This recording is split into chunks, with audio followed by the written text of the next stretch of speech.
Hello नमस्कार साथियों। दोस्तों, आज की इस कहानी में एक लड़का होता है जो इस घटना से लगभग 6 साल पहले एक लड़की होती है, उस लड़की से प्रेम विवाह कर लेता है। साथियों, शादी हो जाती है, मगर जो शादी होती है वो परिवार वालों के विरुद्ध होती है। कह सकते हैं कि जो परिवार वाले होते हैं उनकी राजी नहीं होती है।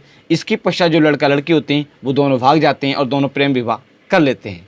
साथियों, इसी तरह से प्रेम विवाह को लगभग 6 साल गुजर जाते हैं। इसके पश्चात जो पति होता है, उसका पति, वो अपनी पत्नी पर शक करना शुरू कर देता है।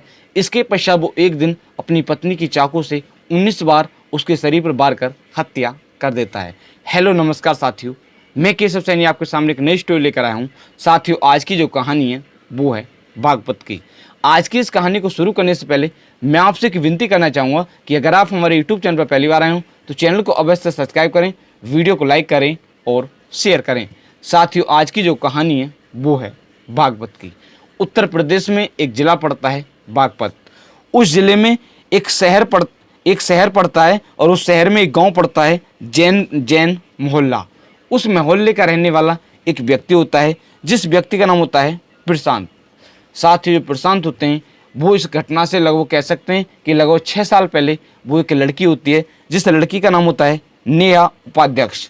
वो जो लड़की होती है वो एक ज़िला पड़ता है सहारनपुर, और उस सहारनपुर ज़िले की गंगू की रहने वाली होती है। उस लड़की से प्रेम विवाह करते हैं।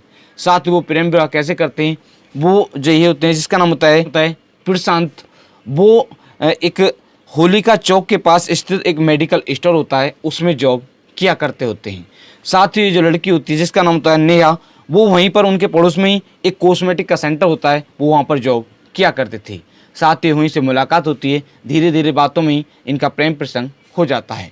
इसके बारे में जैसे इनके परिवार वालों को पता चलता है तो वो इसका विरोध करते हैं। वो कहते हैं कि ऐसे ऐसे हम इस शादी को नहीं करेंगे। इसके पश्चात जो नेहा होती है और जो प्रशांत होते हैं, ये दोनों भाग जाते हैं और दोनों प्रेम विवाह कर लेते हैं। कुछ दिन बाहर रहते हैं और इसके पश्चात वो अपने गाँव में भी, जो उनका गाँव होता है, जो जैन मोहल्ला होता है, उस मोहल्ले में ही रहना शुरू कर देते हैं। साथियों, इसी तरह से लगभग 6 साल गुजर जाते हैं। इस बीच उनका एक लड़का भी होता है जिसका नाम होता है आर्यन, जो फिलहाल में कक्षा नर्सरी में पढ़ा करता था। साथ ही वो भी लगभग 4 साल का होता है। साथियों, इसी तरह से सब कुछ ठीक चल रहा होता है। इस घटना से 1 महीने पहले कह सकते हैं कि 1 महीने पहले से जो ये होते हैं जिसका नाम होता है प्रशांत, वो अपनी पत्नी पर किसी व्यक्ति से फ़ोन पर बात करने का अवैध संबंध कह सकते हैं या बात करने का शक करना शुरू कर देते हैं। साथ ही वो जब भी उनको शक लगता है, उनकी जो पत्नी होती है वो जिससे भी बात करती थी उस फ़ोन को, जो कॉल होती है उस कॉल को डिलीट कर देती। जो भी व्हाट्सएप चैट होती थी उसको डिलीट कर देती। इसके पश्चात वो उनको फ़ोन देती थी। साथियों, इसी तरह से चलता रहता है। तो इसी तरह से जो उसके पति होते हैं जिसका नाम होता है प्रशांत, उनको लगातार अपनी पत्नी पर अवैध संबंध का कह सकते हैं कि किसी से वो बात करते, इस तरह से शक बना रहता है। साथियों, इसी बात को लेकर कई बार लड़ाई होती है।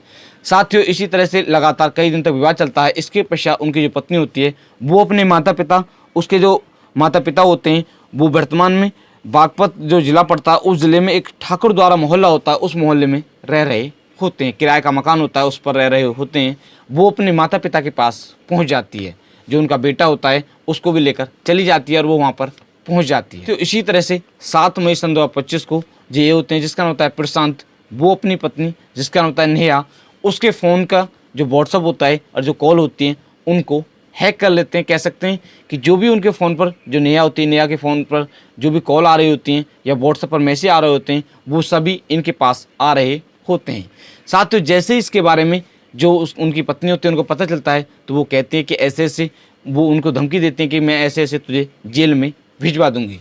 साथ ही इसके पश्चात उनको गुस्सा आता है। वो अपने घर से जो जहाँ पर ये जो लड़की के माता पिता रहते हैं, जहाँ पर लड़की जाती है, जो ठाकुर द्वारा मोहल्ला होता है, वो वहाँ पर पहुँच जाते हैं। पहुँचने के पश्चात साथ ही वहाँ पर जो उसके ससुर होते हैं जिसका नाम होता है विनोद, उपस्थित होते हैं। वो उनके सामने ही जो उनकी लड़की होती है जिसका नाम होता है नेहा, उसके शरीर पर लगभग 19 बार वार करते हैं। कह सकते हैं कि 19 बार में ही वो उनकी हत्या कर देते हैं।